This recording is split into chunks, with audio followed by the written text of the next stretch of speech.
दौलताबाद येथील आंबेडकर नगर परिसरात दोन मोकाट कुत्र्यांनी 12 वर्षीय मुलावर हल्ला केल्याची घटना गुरुवारी सकाळी घडली होती।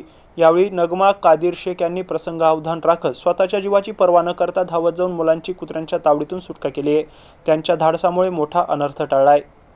ऋषिकेश अमोल पाखरे हा शालेय शिक्षणासाठी सध्या दौलताबाद येथे मामा मधुकर निकाळजे यांच्याकडे राहत आहे। गुरुवारी सकाळी तो आंबेडकर नगर येथील किराणा दुकानात सामान घेण्यासाठी गेला होता। सामान घेऊन परतत असताना गल्लीतील दोन कुत्र्यांनी अचानक त्याच्यावर हल्ला केलाय। यावेळी नगमा कादिर शेख यांनी आपल्या घरातील सीसीटीव्ही फुटेजमध्ये हा प्रकार पाहिलाय। दोन कुत्रे एका मुलावर हल्ला करत असल्याचं दिसताच त्यांनी तातडीने घटनास्थळी धाव घेत ऋषिकेशची कुत्र्यांच्या तावडीतून सुटका केली आहे। मात्र तोपर्यंत कुत्र्यांनी त्याच्या मांडी, खांदा आणि मान तसेच कानाला चावा घेतला होता। जखमी ऋषिकेशला उपचारासाठी घाटी रुग्णालयात दाखल करण्यात आले। उपचारानंतर त्याला घरी सोडण्यात आले। स्थानिक पालकांच्या म्हणण्यानुसार याच परिसरातील मोकाट कुत्र्यांनी काही महिन्यांपूर्वी अनेक मुलांवर हल्ले केले आहेत। कादिर शेख, तुषार गायकवाड, अर्शद शेख, अबुजर शेख, अली शेख आणि नुमान आरिफ कुरेशी या मुलांवर देखील कुत्र्यांनी हल्ला केल्याचं पालकांनी सांगितलंय। वारंवार घडणाऱ्या या घटनांमुळे परिसरातील नागरिक तसेच लहान मुले आणि पालकांमध्ये भीतीचे वातावरण निर्माण झाले। प्रशासनाने या मोकाट कुत्र्यांचा तातडीने बंदोबस्त करावा आणि नागरिकांना सुरक्षितता मिळवून द्यावी अशी मागणी पालक आणि नागरिकांनी केली आहे।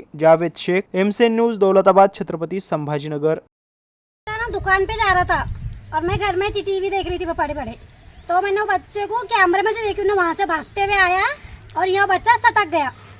तो दोनों कुत्ते ने उसको पकड़े, तो मैं उधर से भागते हुए आई अंदर से, जो वो कुत्तों को हका ली। अगर नहीं रहती मैं यहाँ कल, समझो वो बच्चा नहीं बचता था, वो बच्चा बचता ही नहीं था। वही बच्चा नहीं, हमारे गली के बहुत सारे बच्चों का ऐसा होगा, दो तीन बच्चों मेरे बच्चे का ऐसा हुआ, एक रामेश्वर का लड़का, एक मेरे खुद के नवासे का हुआ है। ये गली के अंदर बहुत कुत्ते हैं, हमारे गली में मासूम बच्चे हैं, वो सबके हैं यहाँ पर, और वो कुत्तों से हमको डर है। अब प्रशासन से क्या मांग करेंगे तुम? हमारा ये है कि कुत्तों का बंदोबस्त करो, करके सब काम करने वाले सब बेचारे कामों के आते, बच्चे घरों को रहते, स्कूल से आने में बच्चे घरों को रहते, और बच्चों को तो